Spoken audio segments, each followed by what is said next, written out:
Bismillahirrahmanirrahim. Assalamualaikum warahmatullahi wabarakatuh. Hadirin yang kami hormati, hari ini kita bertemu dengan kami di tim kerja hukum Kanwil Kementerian Agama Provinsi Sumatera Barat. Dengan saya, Ulil Amri, analis hukum ahli muda pada kantor wilayah Kementerian Agama Provinsi Sumatera Barat. Pada kesempatan ini kita akan membahas tentang disiplin pegawai negeri sipil yang terdapat dalam PP nomor 94 tahun 2021 tentang disiplin PNS. Hadirin yang kami hormati, dasar hukum dari disiplin pegawai negeri sipil ini pertama Undang-Undang nomor 5 tahun 2014 tentang manajemen ASN, yang kedua, PP nomor 11 tahun 2017 junto PP nomor 17 tahun 2020 tentang manajemen PNS, dan PP nomor 94 tahun 2021 tentang disiplin pegawai negeri sipil. Disiplin PNS adalah kesanggupan PNS atau pegawai negeri sipil untuk mentaati kewajiban dan menghindari larangan yang ditentukan dalam peraturan perundang-undangan, sebagaimana yang tercantum dalam pasal 1 angka 4 PP nomor 94 ayat tahun 2021. Pelanggaran disiplin PNS adalah setiap ucapan, tulisan, atau perbuatan PNS yang tidak mentaati kewajiban dan atau melanggar larangan ketentuan disiplin PNS, baik yang dilakukan di dalam maupun di luar jam kerja, sebagaimana yang terdapat dalam pasal 1 angka 6 PP 94 tahun 2020.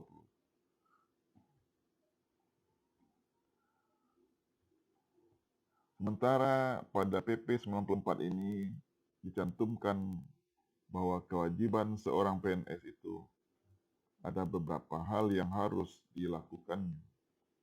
Pertama, kewajiban dari seorang PNS itu adalah setia dan taat sepenuhnya kepada Pancasila, Undang-Undang Dasar Negara Republik Indonesia tahun 1945, Negara Kesatuan Republik Indonesia, dan pemerintahan. Yang kedua, kewajiban PNS itu adalah menjaga persatuan dan kesatuan bangsa. Yang ketiga, melaksanakan kebijakan yang ditetapkan oleh pejabat pemerintah yang berwenang. 4. Mentaati ketentuan peraturan perundang-undangan. Yang kelima, melaksanakan tugas kedinasan dengan penuh pengabdian, kejujuran, kesadaran, dan tanggung jawab. Dan yang keenam, menunjukkan integritas dan keteladanan dalam sikap, perilaku, ucapan, dan tindakan kepada setiap orang, baik di dalam maupun di luar kedinasan. Kewajiban yang ketujuh seorang PNS itu adalah menyimpan rahasia jabatan dan hanya dapat mengemukakan rahasia jabatan sesuai dengan ketentuan peraturan perundang-undangan. Yang kedelapan, bersedia ditempatkan di seluruh wilayah Republik Indonesia. Selain memenuhi kewajiban di atas, PNS juga memiliki kewajiban pertama menghadiri dan mengucapkan sumpah atau janji PNS. Yang kedua, menghadiri dan mengucapkan sumpah janji jabatan. Yang ketiga, mengutamakan kepentingan negara daripada kepentingan pribadi, seseorang ataupun golongan.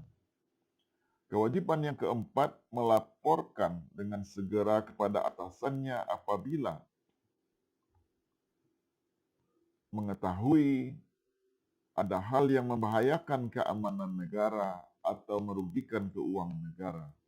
Yang kelima, melaporkan harta kekayaan kepada pejabat yang berwenang sesuai dengan ketentuan peraturan perundang-undangan. Yang keenam, masuk kerja dan mentaati ketentuan jam kerja. Yang ketujuh, menggunakan dan memelihara barang milik negara atau BNN dengan sebaik-baiknya. Kedelapan, memberikan kesempatan kepada bawahan untuk mengembangkan kompetensi dan menolak segala bentuk pemberian yang berkaitan dengan tugas dan fungsi kecuali penghasilan yang sesuai dengan ketentuan peraturan perundang-undangan.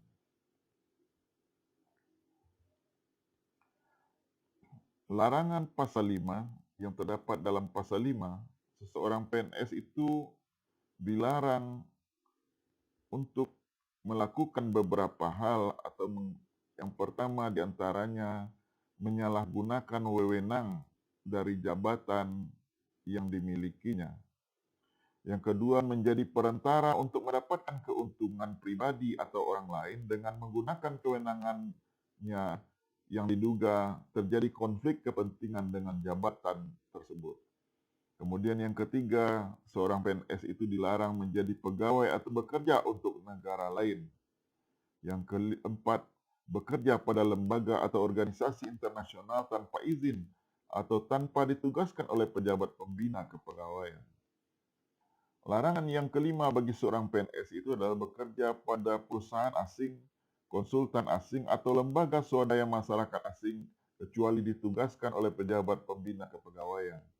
Yang keenam, seorang pegawai itu dilarang memiliki, menjual, membeli, atau menggadaikan, serta menyewakan atau meminjamkan barang bergerak atau tidak bergerak, dokumen atau surat berharga milik negara secara tidak sah. Dan yang ketujuh, seorang PNS itu dilarang untuk melakukan pungutan di luar ketentuan yang berlaku. Yang kedelapan, seorang PNS itu melakukan kegiatan yang merugikan negara. 9. Tidak sewenang-wenang terhadap bawahannya. Ke-10, menghalangi berjalannya tugas kedinasan. Yang ke-11, menerima hadiah berhubungan dengan jabatan atau pekerjaan. Ke-12, meminta sesuatu yang berhubungan dengan jabatan. Dan ke-13, melakukan tindakan atau tidak melakukan tindakan yang dapat mengakibatkan kerugian bagi yang dilayani dan memberikan dukungan kepada calon presiden dan wakil presiden, kepala daerah atau wakil kepala daerah, calon Dewan Perwakilan Rakyat, calon anggota Dewan Perwakilan Daerah atau calon DPRD dengan cara sebagai berikut. Pertama, ikut kampanye, menjadi peserta kampanye dengan menggunakan atribut partai. Yang ketiga, sebagai peserta kampanye. Yang keempat, sebagai peserta kampanye dengan menggunakan fasilitas negara. Yang kelima, membuat keputusan dan atau tindakan yang menguntungkan atau merugikan salah satu pasangan calon. Yang ketujuh, yang keenam, mengadakan kegiatan yang mengarah kepada keberpihakan terhadap pasangan calon tertentu. Dan yang ketujuh, memberikan dukungan, surat dukungan disertai fotokopi KTP atau surat keterangan tanda penduduk. Bapak Ibu hadirin yang kami hormati, tingkat dan jenis hukuman disiplin yang terdapat dalam PP nomor 94 diantaranya adalah sebagai berikut.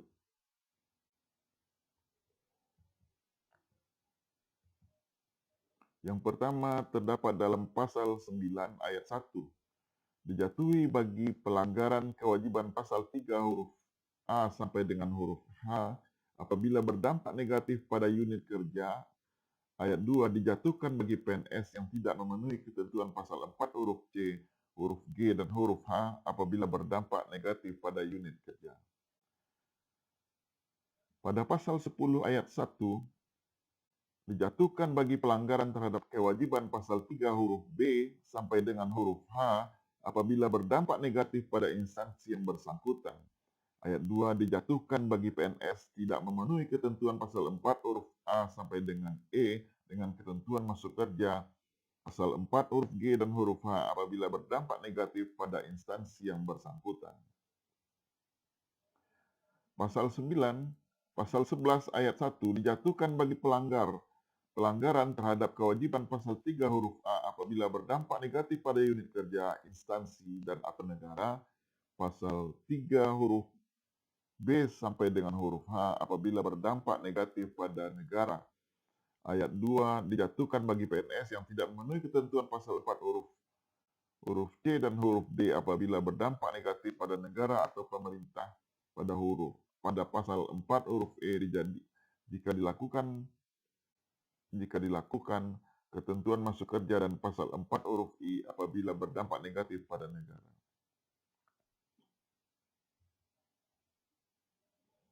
Hukuman disiplin ringan pasal 12.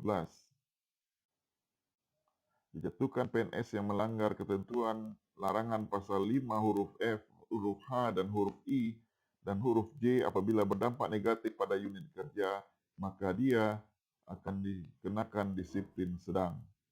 Juga yang terdapat dalam pasal 13, dijatuhkan bagi PNS yang melanggar ketentuan larangan pasal 5 huruf F, huruf H, dan huruf I, serta huruf J dan huruf M apabila berdampak negatif pada instansi yang bersangkutan, huruf D apabila berdampak negatif pada unit kerja instansi yang bersangkutan, dan huruf N angka 2.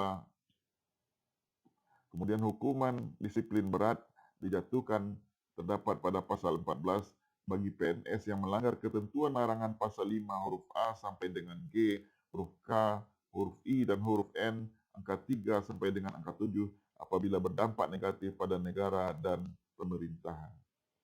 Hadirin yang kami hormati, inilah tingkat dan jenis hukuman disiplin yang diberikan kepada PNS yang melakukan pelanggaran terhadap ketentuan dan larangan yang diberikan kepada PNS. Catatan untuk pelanggaran tidak masuk kerja dan mentaati jam kerja. Hukuman disiplin ringan sesuai dengan ketentuan yang terdapat dalam PP nomor 94 adalah sebagai berikut. Pertama, teguran lisan bagi PNS yang tidak masuk kerja tanpa alasan secara sah dan kumulatif selama 3 hari kerja dalam 1 tahun. Yang kedua, teguran tertulis bagi PNS yang tidak masuk kerja tanpa alasan yang sah secara kumulatif selama 4 sampai dengan 6 hari kerja selama 1 tahun. Dan yang ketiga, pernyataan tidak puas secara tertulis bagi PNS yang tidak masuk kerja tanpa alasan yang sah secara kumulatif selama 7 sampai dengan 10 hari kerja dalam 1 tahun. Hadirin yang berbahagia, catatan untuk pelanggaran tidak masuk kerja dan mentaati jam kerja, hukuman disiplin sedang. Pertama, dijatuhi pemotongan tunjangan kinerja sebesar 25% selama 6 bulan bagi PNS yang tidak masuk kerja tanpa alasan yang sah secara kumulatif selama 11 sampai dengan 13 hari kerja dalam 1 tahun. Yang kedua, pemotongan tunjangan kinerja sebesar 25% selama 9 bulan bagi PNS yang tidak masuk kerja tanpa alasan yang sah secara kumulatif selama 14 sampai dengan 16 hari kerja dalam 1 tahun. Dan yang ketiga, pemotongan tunjangan kinerja sebesar 25% selama 12 bulan bagi PNS yang tidak masuk kerja tanpa alasan yang sah secara kumulatif selama 17 sampai dengan 20 hari kerja dalam 1 tahun. Catatan pelanggaran tidak masuk kerja dan mentaati jam kerja, hukuman disiplin berat bagi seorang PNS. Pertama, penurunan jabatan setingkat lebih rendah selama 12 bulan bagi PNS yang tidak masuk kerja tanpa alasan yang sah secara kumulatif selama 21 sampai 24 hari kerja dalam 1 tahun. Yang kedua, pembebasan dari jabatan menjadi jabatan pelaksana selama 12 bulan bagi PNS yang tidak masuk kerja tanpa alasan yang sah secara kumulatif selama 25 sampai 27 hari kerja dalam 1 tahun. Yang ketiga, penjatuhan hukuman disiplin berat diberikan pemberhentian dengan hormat tidak atas permintaan sendiri bagi PNS yang tidak masuk kerja tanpa alasan yang sah secara kumulatif selama 28 hari kerja atau lebih dalam 1 tahun. Dan yang keempat, pemberhentian dengan hormat tidak dengan atas permintaan sendiri bagi PNS yang tidak masuk kerja tanpa alasan yang sah secara terus-menerus selama 10 hari kerja. Bapak Ibu hadirin yang kami hormati, adapun pejabat yang berwenang dalam menjatuhkan hukuman disiplin kepada PNS tersebut, pertama Presiden bagi JPT Utama dan JPT Madya yang merupakan PPK, merupakan jenis hukuman berat pasal 8 ayat 2, ayat 3 dan ayat 4. JPT Madya, ahli utama dan jabatan lain yang pengangkatan dan pemberhentian menjadi wewenang Presiden, jenis hukuman berat pasal 8 ayat 4 huruf C. Pejabat yang berwenang menghukum PPK Pusat dan PPK Provinsi bagi pejabat pimpinan tinggi media di lingkungannya, pejabat pimpinan tinggi Pratama di lingkungannya, pejabat fungsional jenjang ahli utama di lingkungannya, pejabat administrator ke bawah di lingkungannya, dan pejabat fungsional selain pejabat fungsional jenjang ahli utama di lingkungannya. Sementara pejabat yang berwenang menghukum PPK Kabupaten Kota adalah pejabat pimpinan tinggi Pratama di lingkungannya, pejabat fungsional jenjang ahli utama di lingkungannya, pejabat administrator ke bawah di lingkungannya, dan pejabat fungsional selain pejabat fungsional jenjang ahli utama di lingkungannya. Bapak Ibu hadirin yang kami hormati,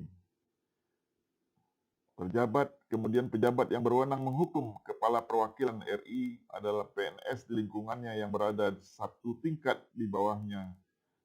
Yang menjadi kewenangan perwakilan RI adalah PNS yang berada satu tingkat di bawahnya. Kemudian PNS di lingkungan yang berada dua tingkat di bawahnya. Bapak Ibu yang kami hormati, demikian beberapa uraian tentang disiplin pegawai negeri sipil yang kami jabarkan dari PP 94 tahun 2021. Demikian dari kami tim hukum Kanwil Kementerian Agama Provinsi Sumatera Barat dan akan kita sambung pada sesi yang lain. Terima kasih atas perhatiannya. Assalamualaikum warahmatullahi wabarakatuh.